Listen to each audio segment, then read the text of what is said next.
figuring out how to weed out the other customers that you can sense that may waste your time and make their decision based on price and not value.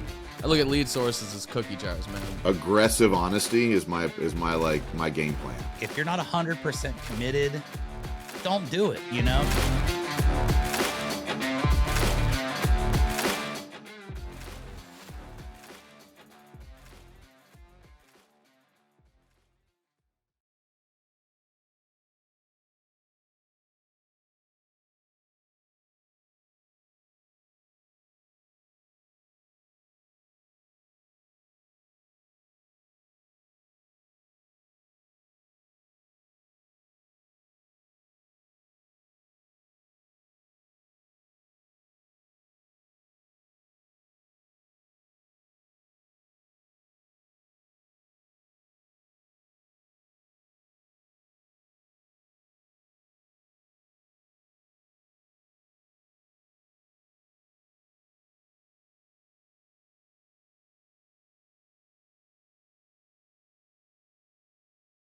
So first one or two that come to your mind, the ways that you've gone about illustrating that value exchange or starting the value exchange and illustrating that value to the customer of working with your company. What does that look like? I like to use a lot of analogies. And so you guys have Walmarts out, right? Outside of California? Okay. Do you have Nordstrom's outside of California? Uh-huh. Okay. So Nordstrom sells a plain white t-shirt, 100% cotton. Walmart sells a plain white t-shirt that's 100% cotton, right? There's no difference between the t-shirts. But there is, I promise you, a reason why somebody chooses to go and buy that same exact white t-shirt at Nordstrom's. And it's so that they don't have to experience that Walmart experience, right? You go to Walmart, you feel like you have to go to a biohazard decontamination center just to de-cleanse that shit off of you, you know?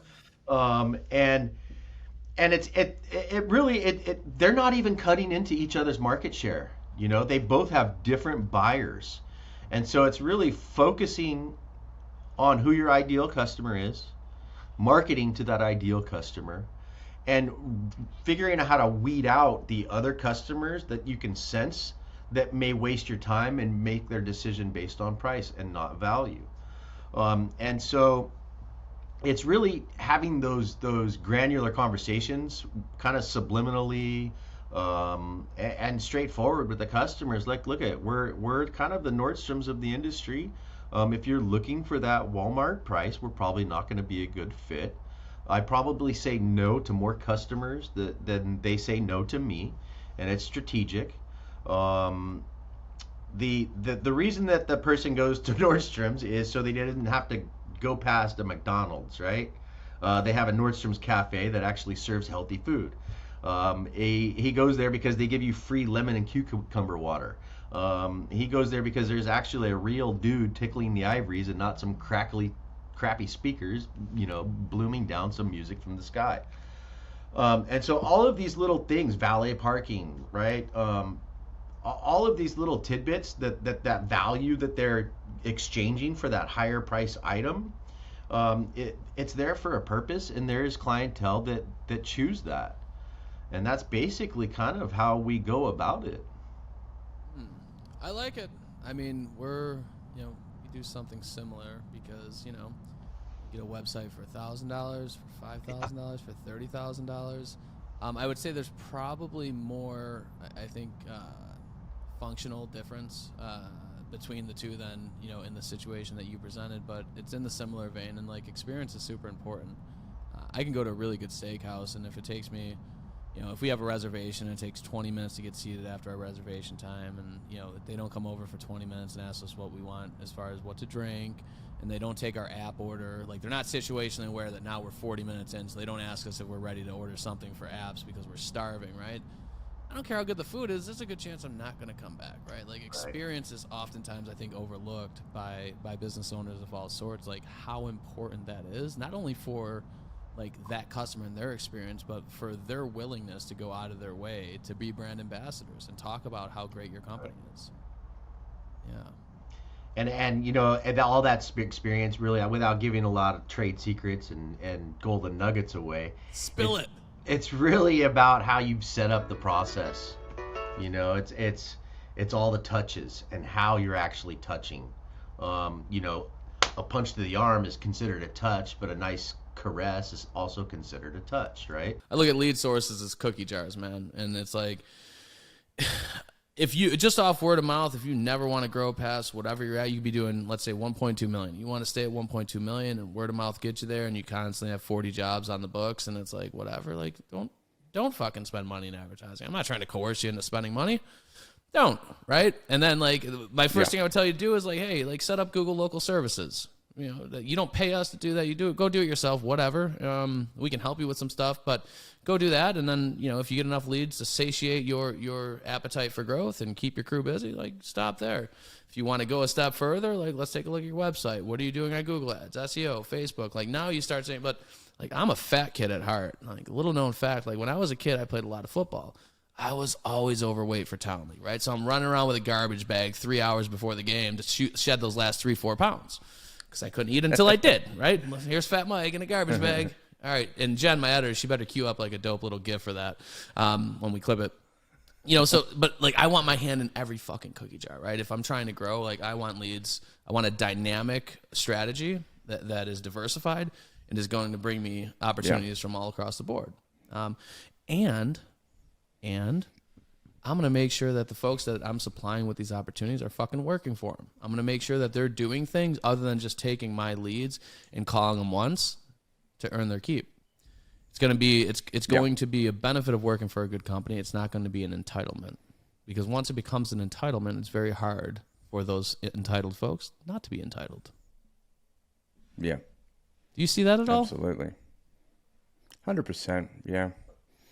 And that's the thing, like, you know, paid leads and, you know, provided leads should always be treated as a bonus, as the gold, right? It takes work in and around them. If all we did was generate leads and appointments using Facebook, and then the reps in the company didn't knock the doors, like, I'm the first person to say, you need to be hitting the neighbors. You need to leverage the opportunity online for what you should be naturally doing offline, because otherwise we hate money, and what are we doing here, right? So you need to, like, the strategy should hit people from every angle, and then leads should be treated like gold. They need to be worked well, and you need to make the most out of them, because not everyone provides them, and they can be taken away too. So, yeah, and you know, what I see is oftentimes you get into a place as an owner where let's say you've got 4 sales reps and they're driving all your revenue. Okay, fantastic. And 90% of that's coming from leads that you're paying for. Okay, how many times do they call on each lead? How many times after, when it goes from, you know, lead to appointment held or appointment scheduled, how many times is a conversation being initiated, or at least attempted to be initiated, after they meet with that homeowner and they don't get the yes? And the answer is like fucking 0. And if it's not, show it to me in your CRM.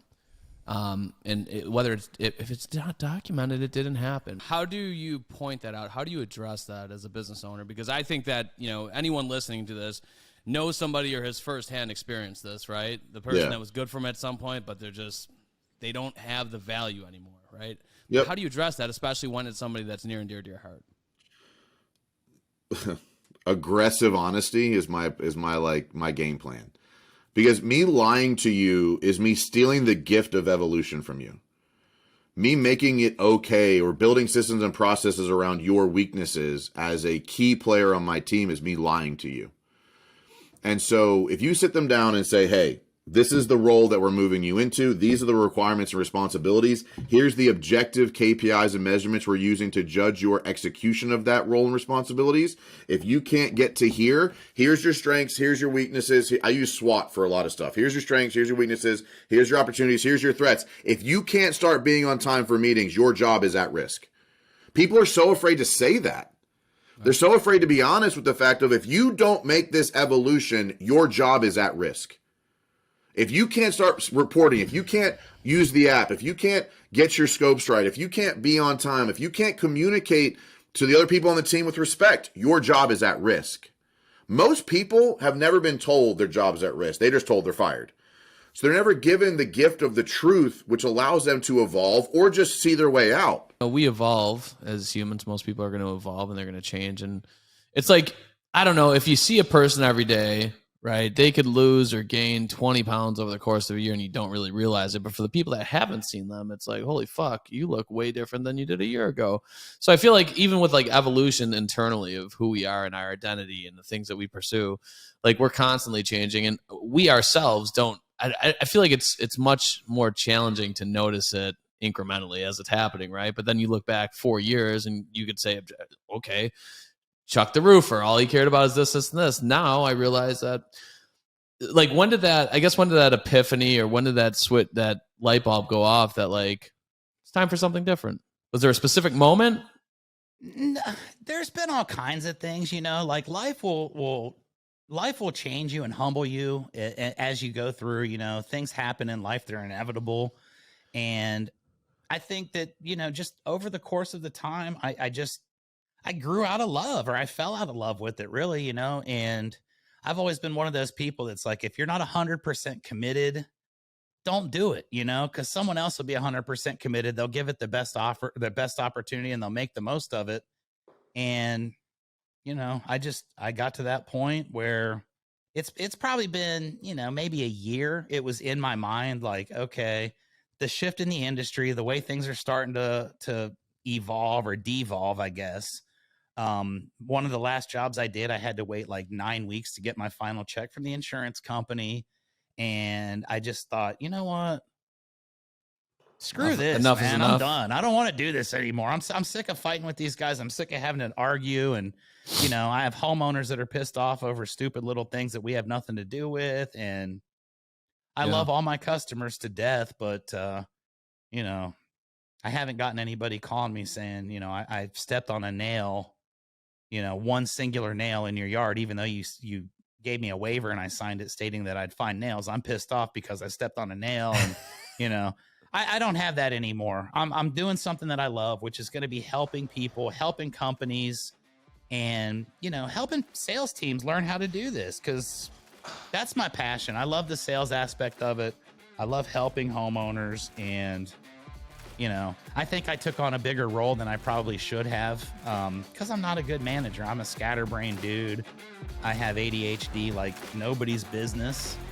And, I'm very creative and I love doing stuff and I have a good time. But if you want someone that's going to sit at a desk and do specific tasks, I'm not the guy, man. And that's what I was trying to be. So